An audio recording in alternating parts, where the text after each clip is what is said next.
Belal Muhammad thinks Shavkat Rakhmonov and Kamaru Usman need to fight each other to determine the real #1 contender. Just weeks after his title win against Leon Edwards at UFC 304, the buzz around Muhammad's first title defense is getting louder. This surge in speculation is partly fueled by Belal's recent comments on MMA Junkie Radio, where he expressed his desire to step up to defend his title. Shavkat Rakhmonov, currently ranked number 3 in the welterweight division, has already called out the champion for declining a matchup in October, prompting a response from Muhammad. Inactive, LOL, I'm still on trial, and Shavkat hasn't fought since 2023.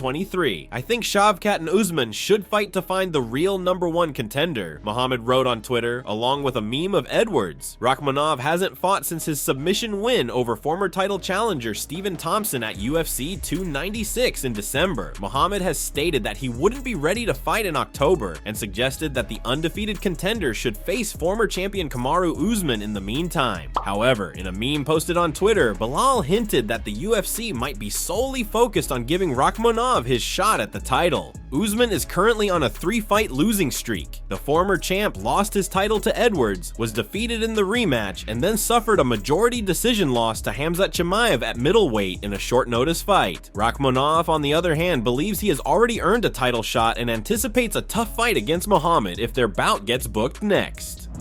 Shavkat, on the other hand, claims UFC offered title shot, but Belal declined due to timing issues. Shavkat is confident he'll be Belal's next opponent, mainly because the promotion already offered him the opportunity. Actually, I've already been offered a fight to fight Belal, and I accepted the fight against Belal, Rakhmonov told MMA Fighting. But unfortunately, he declined to fight me due to the timing issues. He wasn't ready to defend his belt on that time, so we'll see what's going to happen and when he's going to be ready, so I will be able to fight him. Before he became a champion, and after he won the belt, he said he's going to be an active champion, and he will defend his belt more often, but at the moment he wasn't backing up what he said, you know? So let's see what's gonna happen when he's gonna be ready to fight me. When asked when the proposed championship fight with Muhammad would have happened, Rakhmonov said it would have been scheduled pretty soon. It was in October, Shavkat said. The Salt Lake City card, UFC 307. I don't know what's going on with Belal and he's going to be ready at the moment, he explained. If they say December, January, I'm going to be ready. If they say April, May, it doesn't matter. I already deserve to fight for the belt. I already secured the spot and I'll just make sure I'm going to be ready for the fight. So whenever he's ready, I'm in.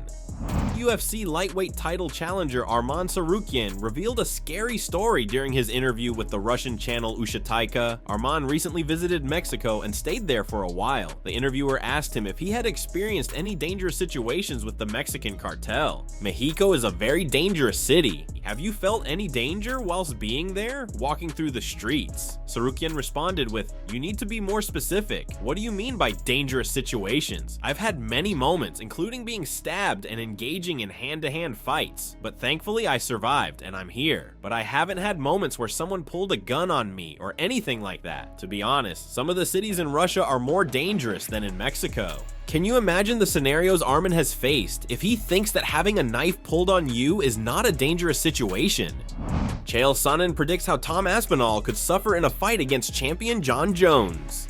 Aspinall has looked unstoppable till now, but Chael Sonnen has concerns about him not being tested enough in the octagon yet. Aspinall has secured 15 wins since beginning his professional MMA career, with every victory coming by knockout or submission. Notably, he has finished all but one of his UFC fights in the first round. This dominant track record has led fans to view him as the true challenge for Jon Jones, rather than Stipe, who hasn't competed since his 2021 loss to Francis Ngannou. Sonnen is saying that Aspinall's quick rise in his career might be risky. He compares it to Ronda Rousey, who also had a fast climb to success with a lot of quick wins, including 5 in the UFC. This kind of rapid success can sometimes lead to problems or challenges later on. Chael said, I'm not sure you understand that. That is not helpful. That is not a good thing. It looks good and it sounds good. It's not good. When you find yourself in a fight harder than you're used to, it's a problem for everybody. It is the #1 reason that Ronda lost to Holly Holm. It was not the right leg kick. It was because the 6 other girls that Ronda had been in there with checked out collectively in a shorter time than Holly had made it. That was the problem. It's a problem for everyone. There's nothing you can do about it. Sonnen thinks Alex Rousey lost to Holly Holm because she wasn't prepared for a fight where her opponent could handle her initial attacks and fight back. When Rousey faced someone who could withstand her early pressure, she struggled and lost. Sonnen is worried that Aspinall might face the same issue if he fights a tough and experienced fighter like Jones. However, it's not clear if this matchup will actually happen in the UFC.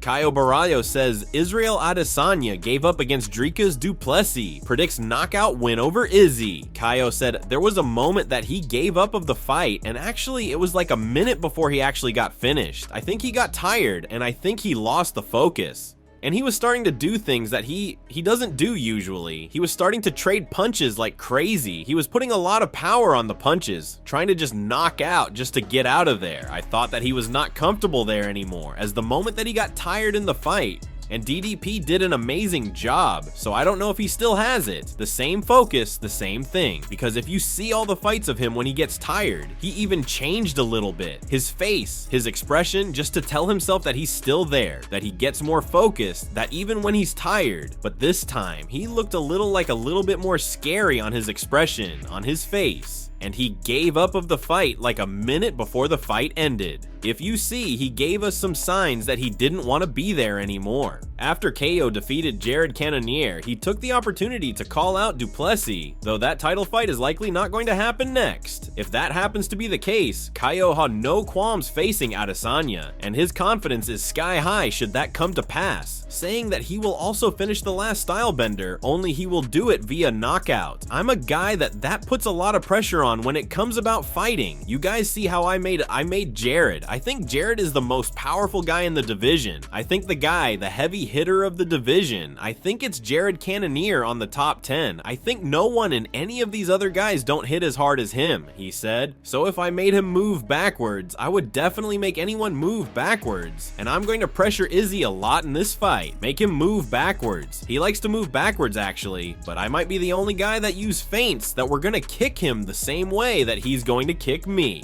And I have the advantage on wrestling and grappling too, so I think he'll be always in doubt if I'm gonna put him down or if I'm going to just like trade punches with him, and I'm going to put pressure and maybe get a good knockout or a good takedown, and definitely going to finish him with all the respect always. But that's the way I see this fight going.